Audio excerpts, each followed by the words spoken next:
Você já se perguntou se os mistérios que a Mau Mau resolveu na maioria dos primeiros 40 e tantos episódios do anime estão conectados ou não? E se eu te falasse que a maioria deles está? Você acreditaria?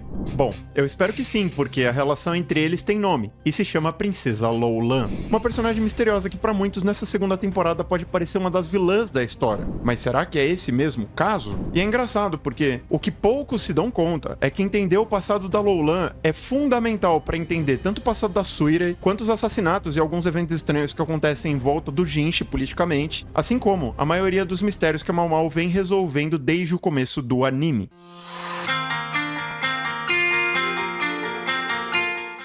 Como dito no anime, a Loulan é filha legítima do primeiro-ministro Shisho, que foi oferecida por seu pai ao imperador da China, assim como a maioria das mulheres do palácio. Então, para entender direito quem é a Loulan e o que carambas ela tem a ver com o que eu falei para vocês no começo do vídeo, a gente primeiro precisa entender o contexto familiar dela.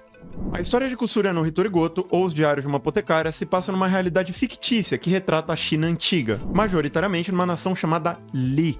O que poucos sabem, porque o anime não explica isso pra gente direito, é que o país de Li é dividido em 3 grandes províncias. A província do norte, a província oriental e a província central, que por sua vez é onde a capital real e o palácio do imperador estão localizados. Ah, Vitor, mas o que isso tem a ver com a história? Isso é importante porque significa que o poder da China naquela época não estava 100% centrado no imperador da China. Até porque, como a gente viu nessa segunda temporada, o país de Li não foi fundado apenas por uma única família nobre. Sim, eu tô falando da família Shi, que eventualmente se estabeleceu na província do norte, conforme a gente viu nesses últimos episódios do anime, onde a família Shi permanece governando até o presente momento da história. Ah, Vitor, mas por que isso é importante? Que bom que você perguntou, porque a mãe da Loulan, que pra quem já tá no episódio 20 do anime se chama Princesa Shenmei, é filha do chefe da família Shi, e acabou conhecendo o pai da Loulan quando ele foi adotado para ser herdeiro da família por um dos ramos do clã Shi.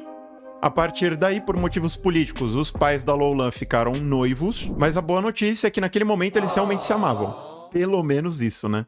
Porém, é a partir daí que as coisas começam a desandar, pois o clã Shi, durante o governo do antigo imperador pedófilo, estavam brincando de sequestrar uma galera ali pra ganhar uns trocados com escravidão. Qualquer semelhança com o sequestro da Mau Mau é mera coincidência. E o tráfico ilegal de pessoas fez com que a imperatriz regente daquela época, mãe do imperador pedófilo, obrigasse a Shenmei a entrar pro harém do imperador pedófilo para que ela conseguisse monitorar o clã Shi por meio da Shenmei. Somado a isso, para a infelicidade do casal, o Shisho naquela época não era o primeiro-ministro, nem o chefe da família Shi, ele não tinha poder político nenhum praticamente. Então a Shenmei passou a ser concubina de alto nível sem que ela pudesse fazer nada a respeito. E a partir daí, sabe como é que é, né? O Shisho, que já era um bicho político por natureza, falou: se eu não posso com eles, eu vou me juntar a eles. Com isso em mente, o Shisho resolveu apoiar a imperatriz regente politicamente, eventualmente virou um dos melhores agentes políticos dela e passou a ser favorecido o suficiente ao ponto de retomar a honra e a influência do clã Shi, do qual ele se tornaria chefe eventualmente, e ao ponto de se tornar o primeiro-ministro da China, virando até uma pessoa mais importante e influente do que o próprio Lacan. Agora, vamos deixar esse cara de lado um pouco, pra mim apresentar pra vocês uma novinha chamada Taiho. A Taiho era uma criada da Shenmei até ela ser banida pela própria Shenmei quando descobriram que ela engravidou do imperador pedófilo. A gravidez acabou com a vida dessa menina porque, além do banimento, ela foi confinada pela imperatriz regente e a sua gravidez foi escondida de praticamente todo mundo. Nossa, Vitor, só porque ela era uma servente e não uma concubina? Gente, antes dela ser uma servente, ela era uma criança. Vocês têm ideia do quanto isso pegava mal mesmo naquela época?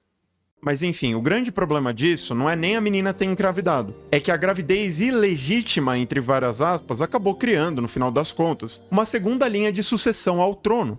O Jinchi! Não, a Suirei. Nani?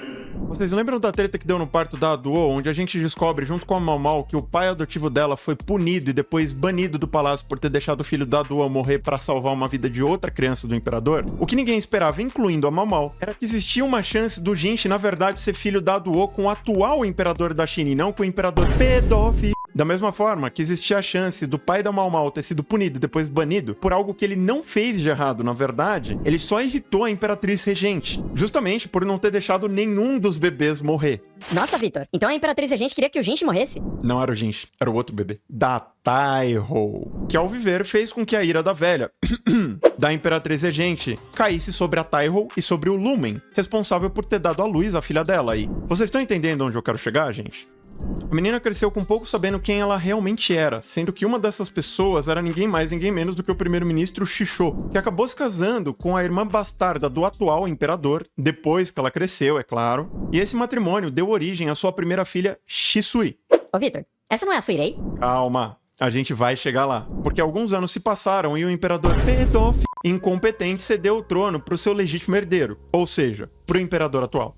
Isso fez com que a maioria das concubinas mais antigas do palácio fossem dispensadas de seus deveres naquela época, fazendo com que a Shen Mei finalmente pudesse voltar para casa. Ô, Vitor, que legal. Então ela e o Shisho finalmente puderam se casar, né? Sim, até porque o Shisho ainda amava a Shen Mei, pelo menos até ele descobrir que a personalidade dela tinha mudado completamente.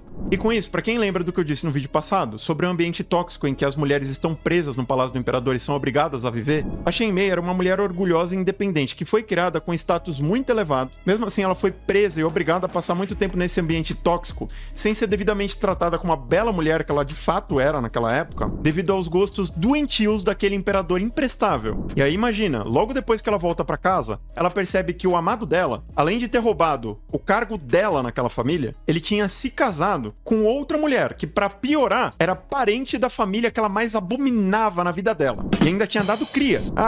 Não deu outra, né, gente? Depois de se casar com Shisho oficialmente e dar luz a Loulan, ela recuperou boa parte do poder que ela tinha dentro do clã Shi. E com isso, a Shen Mei finalmente mostrou a sua verdadeira natureza pro mundo. A partir daí, ela supostamente matou a primeira esposa do Shisho, depois roubou o nome verdadeiro de sua primeira filha, que passou a se chamar Suirei, entregou o nome pra Loulan, que também passou a se chamar Shisui. Nesse meio do caminho, ela maltratou a Suirei por muitos, mas muitos anos. Por isso, inclusive, a Suirei tem medo de cobra.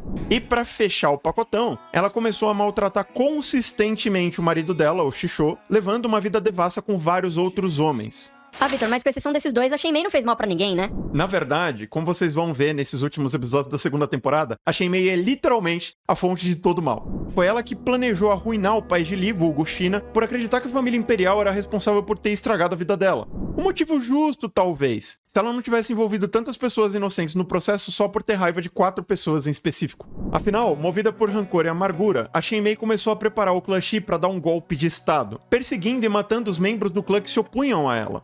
A partir daquele momento, o Shisho não tinha escolha a não ser obedecê-la, e a Loulan, coitada, se obrigou a fazer vista grossa para todo o mal que sua mãe estava fazendo a ela, e acabou virando uma peça-chave para o golpe de estado que sua mãe estava esquematizando, sendo que parte desse plano envolvia usar a influência do pai para infiltrar ambas no palácio do imperador. A Loulan acabou substituindo a Duo no palácio interno, enquanto a Suirei passou a atuar como dama de companhia no palácio externo, onde inclusive ela acabou conhecendo a Mao Mao. Só que isso a gente já viu no anime. E falando no que a gente já viu no anime, no episódio 18 da segunda temporada, nós descobrimos por que a Loulan usava roupas extravagantes e maquiagem pesada. O que até esse presente momento que eu tô gravando pra vocês não foi bem explicado no anime, embora tenha sido explicado pra gente até certo ponto, é que pra não contrariar os planos de sua mãe, a Loulan se comportava como uma pessoa pouco expressiva e desinteressada, especialmente com relação a assuntos políticos, ao mesmo tempo em que ela se via obrigada a tomar anticoncepcionais pra evitar engravidar. Imagina se ela engravidasse do arqui-inimigo da mãe dela, gente, seria o fim do mundo. No entanto, a Loulan ainda tinha a importante missão de se infiltrar no palácio interno e colher informações de forma discreta para repassar essas informações do palácio para a família dela esquematizar os planos lá. Quer dizer, as damas de companhia revezavam para substituí-la no palácio dela, enquanto discretamente, por uma passagem secreta, ela saía vagando no palácio interno com uma serva Shisui. Ah, Vitor, eu tô nos episódios mais atuais do anime, então isso eu sei. O que eu não sei é como a família dela usava essas informações. Então, sabe aquela série de coincidências, principalmente da primeira temporada, que a Mao Mao ficou super cabreira, incluindo a tentativa de assassinato ao Jinshi? Então, da mesma forma, sabe a vinda das estrangeiras pro palácio interno, que elas tentaram seduzir tanto o imperador quanto o irmão mais novo dele? Pois é. E o último exemplo, talvez o mais explícito desses três, sabe a tentativa da irmã da Rifa de tentar abortar o bebê dela de novo? A Mao Mao descobriu que ela tava criando um remédio pra fazer a Rifa abortar, certo? E a Mao Mao, naquele momento, desconfiou que ela não tinha aprendido aquilo sozinha, que ela sabia que mulheres não podiam ter, pelo menos mulheres daquela época não podiam ter, conhecimento sobre medicina, remédios, dentre outras coisas. Era proibido. Isso levou a Mao Mao a pensar que, talvez, a única mulher que tivesse o mesmo grau de conhecimento que ela tinha sobre medicina, a Suirei, estava envolvida, porque ela sabia que a Suirei tinha forjado a própria morte dela. Pô, Victor, mas mesmo que a Suirei estivesse envolvida nessas coisas todas, ela tivesse recebido essa informação da Loulan, como a Loulan conseguia essas informações? Mesmo como Shisui, ela ainda era uma serva. Vocês lembram de alguns episódios emblemáticos, como o episódio da casa de banho, que elas foram ajudar a amiga delas lá, a lavadeira? Vocês lembram que a Shisui fala pra elas que era uma boa maneira de entrosar e de ouvir diversas fofocas do palácio? Esse é só um exemplo, de vários. Agora, nem por isso, a Loulan, vulgo Shisui, é a vilã da história. Muito pelo contrário. Porque apesar da identidade dela como serva do palácio Shisui ser falsa, a personalidade que ela mostrava nesses momentos era sua verdadeira essência. E a personalidade mais fria e apática que ela esboçava ao servir como marionete de sua mãe era sua verdadeira máscara. Mas, até o presente momento do anime, não tem como a gente ter certeza absoluta quais são os verdadeiros motivos da Shisui ao sequestrar Mau Mau, por exemplo, dentre outras coisas. Será que ela tá seguindo os planos da mãe dela à risca mesmo? Ou será que ela tá buscando se rebelar de alguma forma? A gente tem até o final da segunda temporada pra começar a descobrir. Ah, Victor, mas você não vai dizer então o que vai acontecer depois da segunda temporada do anime? Por que eu vou estragar a experiência de vocês dando um spoiler que eu não preciso dar nesse vídeo aqui? Eu sei que tem muita gente que quer tudo na mão mastigado, uma galera afobada, mas pelo amor de Deus, se você se diverte com essa história, se você gosta de Hitori Goto, assista o anime. Se você não quiser esperar o anime, consuma a novel. Dito isso, eu vou ficando por aqui. Eu espero que vocês tenham gostado do vídeo. Se gostaram, não esqueçam de engajar o vídeo. Isso é muito importante para garantir mais vídeos de Hitori Goto no futuro. Forte abraço e até a próxima.